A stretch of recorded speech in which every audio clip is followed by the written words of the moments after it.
నమస్తే, welcome to తెరచాటు రాజకీయం. ఎక్కడికెళ్ళినా మారని పరిస్థితి ఆమెది. ప్రస్తుతం దిక్కుతోచని స్థితిలో ఉన్నారు.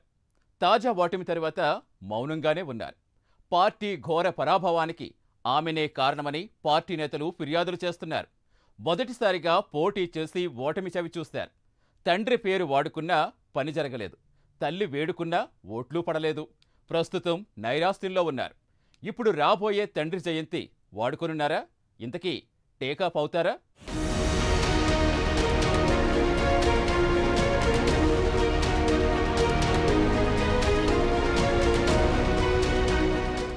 వైఎస్ షర్మిల వైఎస్ రాజశేఖర్ రెడ్డి కుమార్తె.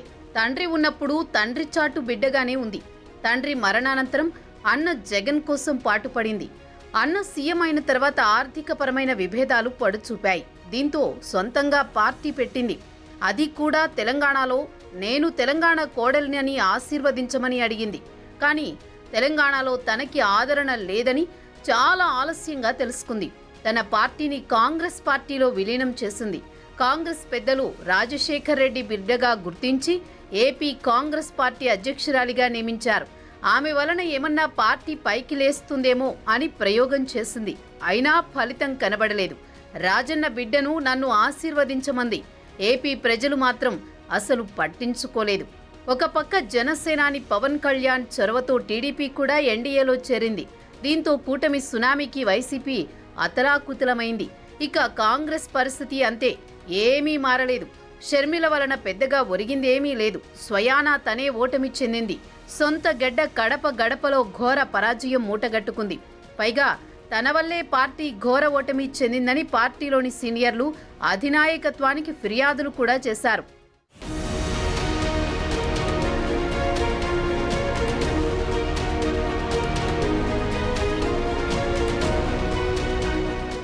ఏపీ రాజకీయాల్లో వైఎస్ కుటుంబానికి ఒక పేరుంది. వైఎస్ కాంగ్రెస్ పార్టీలో చాలా కీలకంగా వ్యవహరించి పార్టీ అధికారంలోకి రావడానికి కారకుడయ్యారు. అలాంటి వైఎస్ కుమార్తె షర్మిలను ఏపీ ప్రజలు పట్టించుకోలేదు. తెలంగాణలో అంటే ఆశ్చర్యపడాల్సింది లేదు. కానీ ఏపీలో కూడా షర్మిల ప్రభావం చూపలేకపోవడం రాజకీయ విశ్లేషకులను సైతం ఆశ్చర్యానికి గురిచేసింది. అన్నతో గొడవపడి కాంగ్రెస్లో చేరి విస్తృతంగా పర్యటించింది. చివరికి తల్లి విజయమ్మ కూడా తన కూతురు కోసం ఓటర్లను ప్రాధేయపడి అడిగింది. అయినా ఓటర్లు స్పందించలేదు. కడప పార్లమెంటుకు పోటీ చేసిన షర్మిల ఘోరంగా ఓటమి చెందారు. వైసీపీ ఓట్లను కొంతవరకు గండి కొట్టడంలో సఫలమైందని చెప్పొచ్చు. కానీ ప్రభుత్వ వ్యతిరేక ఓటు అంతా కూటమికి మళ్లడంతో కాంగ్రెస్ పార్టీ పుంజుకునే అవకాశం కూడా లేకుండా పోయింది. దీంతో నైరాశ్యంలో పడిపోయింది షర్మిల. ప్రస్తుతం అంతగా యాక్టివ్గా లేదు. కేంద్రంలో కాంగ్రెస్ పరిస్థితి కొంచెం మెరుగుపడినా ఏపీలో మాత్రం పార్టీ అంతకంతకు దిగజారిపోతోంది. ఈ నేపథ్యంలో మళ్లీ కాంగ్రెస్ పార్టీకి జవసత్వాలు కల్పించడానికి షర్మిల రంగం సిద్ధం చేస్తున్నట్లు తెలుస్తోంది. రాబోయే తన తండ్రి వైఎస్ జయంతిని దీనికి వేదికగా ఉపయోగించుకోనుందని సమాచారం.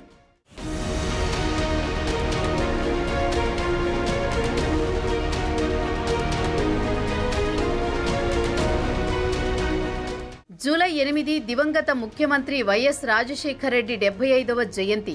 సుదీర్ఘ నిరీక్షణ అనంతరం ఉమ్మడి ఆంధ్రప్రదేశ్ ముఖ్యమంత్రి అయిన వైఎస్ రెండోసారి ముఖ్యమంత్రి అయిన కొద్ది నెలలకే 2009 సెప్టెంబర్ 2 హెలికాప్టర్ ప్రమాదంలో మరణించిన సంగతి తెలిసిందే. ఆ తర్వాత కాంగ్రెస్తో విభేదాల నేపథ్యంలో ఆయన కుమారుడు జగన్ వైఎస్ఆర్ కాంగ్రెస్ పార్టీ పెట్టాడు. ఆ తరువాతి పరిణామాల్లో అక్రమాస్తుల కేసుల్లో జగన్ జైలుకు వెళ్లారు. దీంతో షర్మిల పాదయాత్ర చేశారు. 2014లో ఉమ్మడి రాష్ట్రం విభజన జరిగింది. ఏపీలో జగన్ ఓటమి పాలయ్యారు. 2019 ఎన్నికల్లో జగన్ గెలిచి ముఖ్యమంత్రి అయ్యారు. జగన్తో సోదరి షర్మిలకు విభేదాలు పడుచూపాయి. తెలంగాణలో షర్మిల పార్టీ పెట్టడం, తెలంగాణ శాసనసభ ఎన్నికల అనంతరం 2023లో పార్టీని కాంగ్రెస్లో విలీనం చేసింది షర్మిల. ఏపీ కాంగ్రెస్ అధ్యక్షురాలిగా షర్మిలను నియమించారు. కడప ఎంపీగా పోటీ చేసి ఓటమి చెందారు.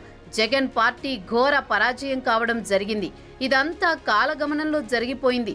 ఇప్పుడు ఏపీలో కాంగ్రెస్ను పైకి లేపడానికి షర్మిల ప్రణాళికలు వేస్తుందని తెలుస్తోంది. దీనికి వైఎస్ రాజశేఖర్ రెడ్డి జయంతిని వాడుకోవాలనుకుంటున్నట్లుగా సమాచారం.